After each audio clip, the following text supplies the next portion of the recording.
Leader அட்டகாசமான screen play, அருமையான வசனம், ஒவ்வொரு கேரக்டரைசேஷனும் பிரமாதமா பண்ணியிருக்கிறாங்க. Excellent camera work, action block எல்லாம் பட்டைய கலப்புது.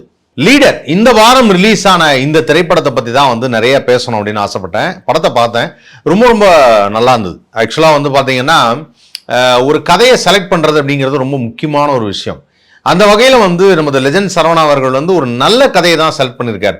அவருக்கு ஏத்த மாதிரியான ஒரு ஸ்கிரீன் பிளே பண்ணியிருக்காரு துரை செந்தில்குமார். உண்மையிலேயே துரை செந்தில்குமார் இதுக்கு முன்னாடி எடுத்த படங்கள்லாம் உங்களுக்கே தெரியும். கருணனா இருக்கட்டும், காக்கி சட்டியா இருக்கட்டும், கொடி, அப்புறம் பட்டாசு, இந்த மாதிரி படங்கள்லாம் இருக்கட்டும். இந்த படத்துல எல்லாத்துலயுமே பாத்தீங்கன்னா ஒரு நல்ல ஸ்கிரீன் பிளே இருக்கும். அதே மாதிரிதான் லீடர் படத்துலயும் ஒரு பிரமாதமான ஸ்கிரீன் பிளே பண்ணியிருக்காரு. இந்த ஸ்கிரீன் பிளேயோட சேர்ந்து இந்த படத்தில் நடித்த நடிகர்கள், ஒவ்வொரு நடிகரும், அதாவது ஷியாமா இருக்கட்டும், ஆண்ட்ரியாவா இருக்கட்டும், லால் சாரா இருக்கட்டும், இந்த மாதிரி ஒவ்வொரு நடிகருமே ரொம்ப பட்டைய கிளப்பியிருக்காங்க. குறிப்பா இந்த படத்துடைய வில்லன், இந்த படத்துடைய வில்லன் சந்தோஷ் பிரதாப். சந்தோஷ் பிரதாப் நிறைய சின்ன சின்ன ரோல், கதை திரைக்கதை வசனம் படத்துலலாம் பார்த்துருப்போம். அவர் தான் அந்த லீட் ரோல் பண்ணியிருப்பாரு. அண்ட் இவர் ஒரு பர்ஃபெக்ட் வில்லனா பண்ணியிருக்காரு.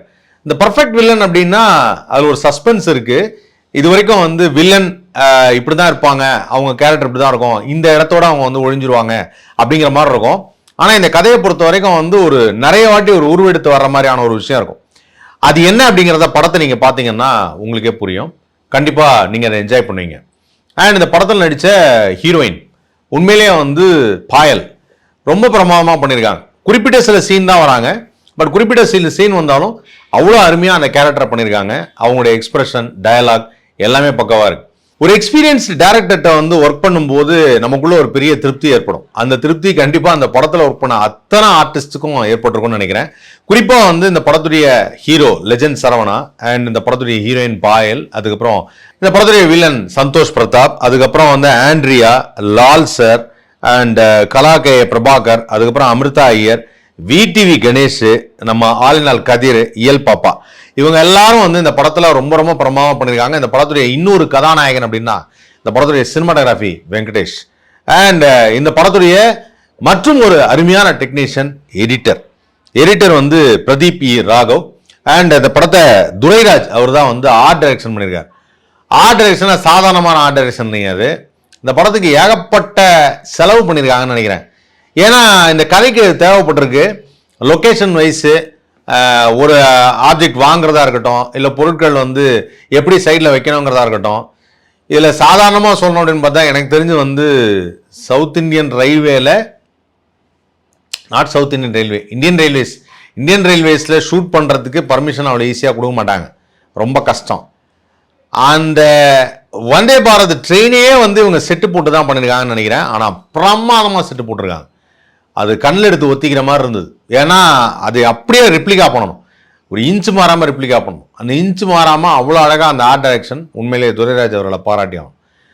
சரி, இவ்வளோ இருக்கே இந்த படம் கதை எப்படி சார் இருக்கு அப்படின்னு பார்த்தீங்கன்னா, கதை அல்டிமேட். நான் ஆரம்பத்திலே சொன்னேன், ஒரு கதையை செலக்ட் பண்ணுறதுங்கிறது ஒரு சாதாரணமான விஷயம் இல்லை.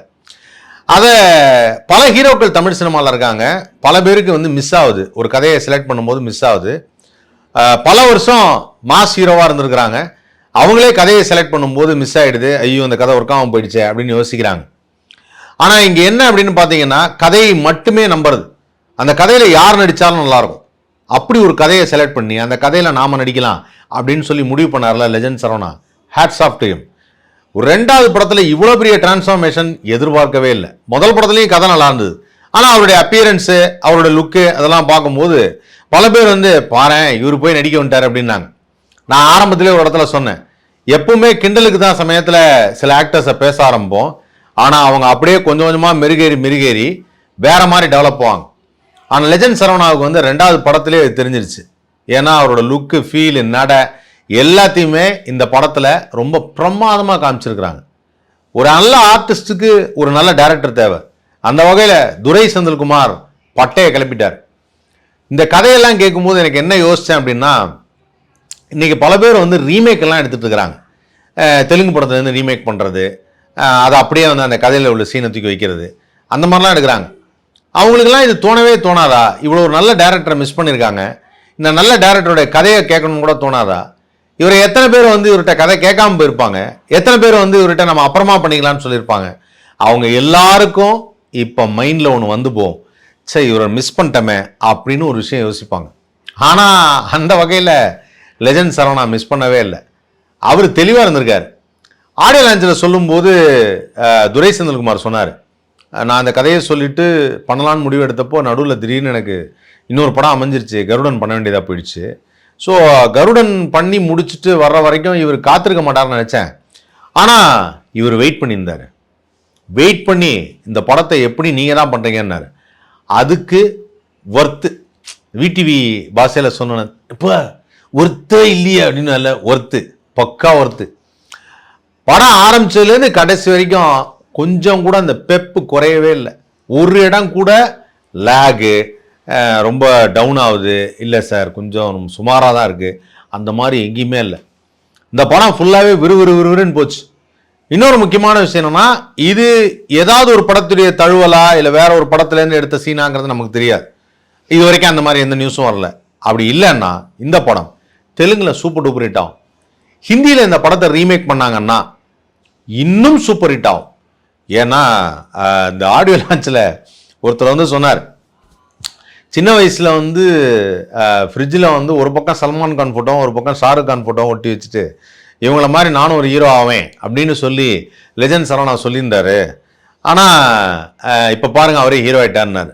இந்த படம் பார்க்கும்போது தான் தெரிஞ்சுது, அவர் சல்மான் கான் ஃபோட்டோவை மட்டும் ஒட்டி வைக்கல, சல்மான் கான் படம் எல்லாத்தையும் பார்த்துருக்காரு. சல்மான் கான் படத்தில் வந்து டைகர் அப்படின்னு ஒரு படம் வந்தது, அதில் ரா ஏஜெண்டாக நடிச்சிருப்பார். அந்த மாதிரி ஒரு அண்டர் கவர் ஆப்ரேஷனில் உள்ள ஒரு கேரக்டராக தான் இந்த படத்தில் சூப்பராக பண்ணியிருக்காரு லெஜண்ட் சரவணா.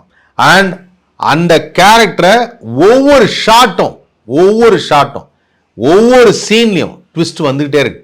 எதுவுமே நம்ம நினச்ச மாதிரி இருக்காது, எதுவுமே வந்து ஒரு காமனாக நார்மலாக இருக்காது. முக்கியமாக கிளைமேக்ஸில் ஒரு காட்சி தியேட்டரில் அத்தனை பேரும் கிளாப் பண்ண ஆரம்பிச்சிட்டாங்க. ஏன்னா யாருக்குமே அந்த ஜட்ஜ்மெண்ட் வரவே இல்லை, இப்படி ஒன்று நடந்திருக்கும் அப்படின்னு சொல்லி.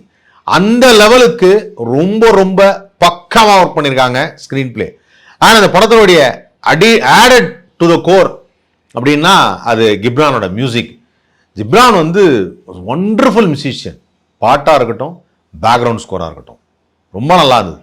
அதே மாதிரி அந்த முத்தை திரு பத்தி திரு வந்து அந்த பாட்டு வரும்போதே அந்த ஷாட்டும் அவ்வளோ நல்லா இருக்கு. அண்ட் இவருடைய லுக்கு ஃபீலு எல்லாத்தையும் கம்ப்ளீட்டாக மாற்றிட்டார் துரை செந்தில்குமார் அவர்கள். உண்மையிலேயே வந்து இவரை வந்து இதே மாதிரி டைப்பில் இன்னும் சில படங்கள்லாம் பண்ணார்னா கொஞ்சம் ரக்கடாகவும் கொஞ்சம் நார்மலாகவும். ஏன்னா எப்பவுமே லெஜண்ட் சரவணா அவர்கள் வந்து கொஞ்சம் ஒரு மாதிரி சோஃபிஸ்டிகேட்டடான லுக்கில் தான் இருப்பார். ஃபுல் அண்ட் ஃபுல் கோட்டு அந்த மாதிரி போட்டு தான் இருப்பார். அந்த மாதிரி இல்லாமல் அவர் அந்த நார்மல் அட்டையரில் அவர் வர்ற அந்த காட்சி அமைப்புகள், இன்னும் சொல்லப்போனால் அவருக்கு வந்து இந்த ஷார்ட் குர்த்தா மாதிரி சில விஷயங்கள்லாம் போட்டால் ரொம்ப நல்லாயிருக்கும். அதெல்லாம் வந்து நெக்ஸ்ட் படத்தில் ட்ரை பண்ணுவார்னு நினைக்கிறேன். அந்த அட்டையர்லையும் கேமராவில் இந்த படத்தில் எப்படி காமிச்சிருந்தாரோ அதே மாதிரி மற்ற படங்கள்லையும் அவரை காமிச்சாங்கன்னா கண்டிப்பாக லெஜண்ட் சரவணா அவர்களுக்கு ஒரு மாபெரும் மாஸ் காத்திருக்கு. நான் ஏற்கனவே சொன்ன மாதிரி நம்ம ஊரில் இந்த ஆக்ஷன் ஹீரோக்களுக்கு இப்போ ஒரு பஞ்சம் ஆயிடுச்சு. நிறைய பேர் படம் பண்ணுறதில்ல, சரியான கதை கேட்குறதில்ல, கதை ஒர்க் ஆக மாட்டேங்குது. ஒர்க் ஆகும்னு நினச்சி சில சமயத்தில் போகிறாங்க, பட் அந்த படம் வந்து சரியாக நிற்க மாட்டேங்குது. காரணம் என்னென்னா அந்தந்த ஆர்டிஸ்ட் மேலே நம்ம இவங்கன்னா இப்படித்தான் அப்படின்னு சொல்லி ஒரு விஷயத்த ஒரு மாதிரி பதிச்சுட்டாங்க. ஆனால் நீங்கள் ஆந்திரா ஃபிலிம் இண்டஸ்ட்ரியில் பார்த்தீங்கன்னா திரு பாலையா அவர்கள் வந்து நிறையா படம் பண்ணியிருக்காரு. அவர் வந்து அந்த ஆர்டிஸ்டுக்கு இப்படித்தான் அப்படின்னு சொல்லி அவர்கிட்டேருந்து எக்ஸ்பெக்ட் பண்ணுறது எல்லாமே மாஸ் ஆக்ஷன் சீன் தான். அந்த மாஸ் ஆக்ஷன் சீன் மட்டும்தான் அவங்கள்ட்டேருந்து எக்ஸ்பெக்ட் பண்ணுறது. அவருடைய எக்ஸ்பிரஷனில் முன்ன பின்ன இருந்தாலும் அந்த படம் செமையாக இருக்கும். நீங்கள் பகவன் கேசரி எடுத்தாலும் சரி, இல்லை அதுக்கு முன்னாடி பண்ண என்ன படமாக இருந்தாலும் சரி, எல்லாத்துலேயுமே அந்த மாஸ் ஆக்ஷன் சீன் இருக்கும். அது மாதிரி தமிழ்நாட்டில் லெஜண்ட் சரவணா அவர்கள் வந்து நான் கூட ஃபஸ்ட்டு பார்க்கும்போது படத்துக்கு போகும்போது நார்மலாக தான் இருக்கும், இங்கே பயங்கரம் பில்டப் கொடுக்குறாங்க அப்படின்னு தான் நினச்சிருந்தேன். சைடெல்லாம் பார்த்தோன்னே சரி ஏதோ 4 சீன் நல்லாயிருக்கும், இது நல்லாயிருக்கும், அவ்வளோதான், மற்றபடி ஒன்றும் பெருசாக இருக்காது அப்படிங்கிற மாதிரி தான் நான் நினச்சேன். ஆனால் ஷார்ட் பை ஷார்ட் நல்லா இருந்தோன்னா முடிவு பண்ணிட்டேன், ஓகே இவர் தான் நம்ம தமிழ்நாட்டுடைய பாலையா. பாலகிருஷ்ணா வந்து அப்படியே தமிழ்நாட்டில் இருந்தார்னா அது எனக்கு தெரிஞ்சு லெஜண்ட் சரவணா பண்ணால் சூப்பராக இருக்கும். அவருடைய கதையெல்லாம் எடுத்து பண்ணால், ஏன்னா அந்த லெவலுக்கு வந்து அவர் வந்து கொஞ்சம் டான்ஸ்லாம் ஆடுவார். இவர் டான்ஸ் வந்து அவ்வளோவா பண்ணுறதில்ல, பண்ண வேண்டாம், தேவையில்லை. சில விஷயங்கள் வந்து சினிமாவுக்கு இருக்கணும்னு அவசியமே கிடையாது. அப்பப்போ சில மூமெண்ட் போட்டால் போகிறோம். இவருக்குன்னு ஒரு கேரக்டர் செட் ஆயிருக்கு. அந்த செட் ஆனது என்னன்னா ஒரு ரக்கடான ஒரு யங் கேரக்டர் அப்படிங்கிறது. அந்த ரக்கட் கேரக்டருங்கிறது அவ்வளோ ஈஸியாக செட் ஆகாது, ஆனால் இவருக்கு செட் ஆயிருக்கு. ஸோ இதை அப்படியே ஃபாலோ பண்ணி தமிழ் சினிமா இன்னும் பிரமாதமான படங்கள் பண்ணார்னா சினிமா இவரை வேற ஒரு இடத்துக்கு கண்டிப்பாக கூட்டு போயிடும். ரெண்டாவது, சில சமயத்தில் சொல்லுவாங்க அவங்க நல்ல மனசுக்கு தாங்க அப்படி நடந்திருக்குன்னு. அந்த நல்ல மனசுக்கு தான் இந்த படம் ஒரு மாபெரும் வெற்றி படமாக வரப்போகுது. இப்போ இந்த படத்தை பார்த்துட்டு நான் இன்னைக்கு சொல்கிறேன், கண்டிப்பாக இந்த படம் ஒரு வெள்ளி விழா கொண்டாடும். ஏன்னா அந்த லெவலுக்கு சூப்பராக எடுத்திருக்காங்க படத்தை. என்டர்டெய்னிங்காக இருக்குது. தியேட்டரில் யாருக்கும் இது போர் அடிக்காது. தியேட்டரில் பார்க்க வேண்டிய ஒரு படமாகவும் இருக்குது. ஸோ மிஸ் பண்ணாமல் பாருங்கள் லெஜண்ட் சரவணாவின் லீடர்.